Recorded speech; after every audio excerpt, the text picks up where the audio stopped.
तो दोस्तों बाटा ने अपने क्वार्टर 3 के नंबर को डिस्क्लोज कर दिया है। तो चलिए देखते हैं क्या है क्वार्टर 3 के नंबर्स के अंदर। डाटा बेस के यहाँ पे मिलियंस में है, मैं आपको क्रॉस में बता रहा हूँ। तो देखिए पिछले क्वार्टर में कंपनी 801 करोड़ का रेवेन्यू जनरेट की थी ऑपरेशन के थ्रू। पिछले साल 918 करोड़, अभी देखें तो 944 करोड़ आपको जाता हुआ देखने को मिला। तो साल दर साल जाते हैं तो साल दर साल कंपनी के रेवेन्यू के अंदर तेज़ी आपको देखने को मिली। लगभग 3% के आसपास का जंप आपको देखने को मिला है। क्वार्टरली बेस पे जाते हैं तो यहाँ पे एक बड़ी तेज़ी आपको देखने को मिली, लेकिन याद रखिएगा इनके जो नंबर होते हैं उसको बस साल दर साल ही चेक किया जाता है, क्योंकि सीजनेबल इनके बिजनेस होते हैं। तो ऐसे में साल दर साल देखें तो कंपनी का रेवेन्यू 3% के आसपास बढ़ते हुए देखने को मिल रहा है। कंपनी से हो गया 944 करोड़ का रेवेन्यू, जबकि मार्केट का अनुमान भी था 937 करोड़ के आसपास। तो आप कह सकते हैं जितना मार्केट का अनुमान था उतना ही आपको देखने को मिल रहा है। तो रेवेन्यू आपको टोटली इनलाइन देखने को मिल रहा है। खर्चे देखते हैं, पिछले क्वार्टर में 795 करोड़, पिछले साल 841 करोड़, अभी देखें तो कंपनी खर्चे 868 करोड़ आपको जाता हुआ देखने को मिल रहा है।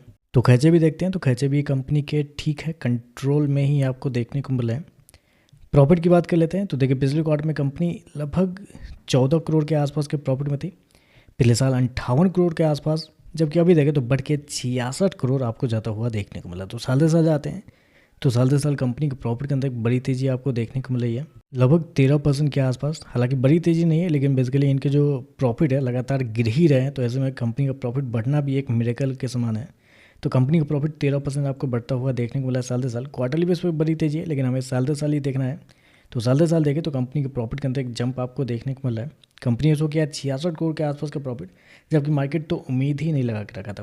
मार्केट को उम्मीद लगा के बैठ रहा था कि एक और क्वार्टर होगा जिसमें कंपनी के प्रॉफिट गिरते हुए देखने को मिल सकते हैं। 54 करोड़ का अनुमान था, लेकिन 66 करोड़ आपको देखने को मिल रहा है। तो एस्टीमेट से हल्का सा बेहतर आपको देखने को मिला है।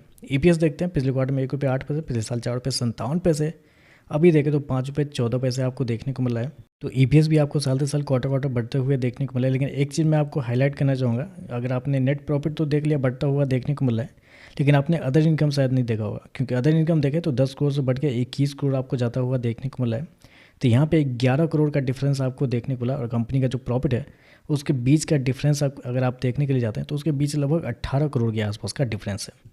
सॉरी, मैं 18 बोल रहा हूँ, 8 करोड़ के आसपास का डिफरेंस है। तो 8 करोड़ का यहाँ पे डिफरेंस आपको देखने को मिला है, और कंपनी के अदर इनकम के अंदर 11 करोड़ के आसपास का डिफरेंस है। तो अगर कंपनी के अदर इनकम निकाला जाए तो कंपनी का प्रॉफिट अभी गिरते हुए ही देखने को मिला है। तो मतलब इस नंबर को देख के खुश होने की कोई भी ज़रूरत नहीं, क्योंकि कंपनी के जो प्रॉफिट बढ़ रहे हैं वो कंपनी के बिजनेस के ऊपर नहीं बढ़ रहे हैं, कंपनी के अदर इनकम की वजह से कंपनी का प्रॉफिट बढ़ता हुआ देखने को मिल रहा है। तो नंबर कुछ खास मुझे तो नहीं लग रहा है, हालांकि नेट प्रॉफिट एस्टिमेट से बेहतर है, लेकिन थोड़े से एडजस्टमेंट है जिसकी वजह से नेट प्रॉफिट आपको बढ़ता हुआ देख लो। तो नंबर कुछ खास नहीं है, पॉजिटिव नंबर ही है। बाकी देखते हैं मार्केट इस पर कैसे ये कहता है। वीडियो पसंद आए तो लाइक कीजिएगा, साथ में साथ चैनल को सब्सक्राइब जरूर कीजिएगा। धन्यवाद।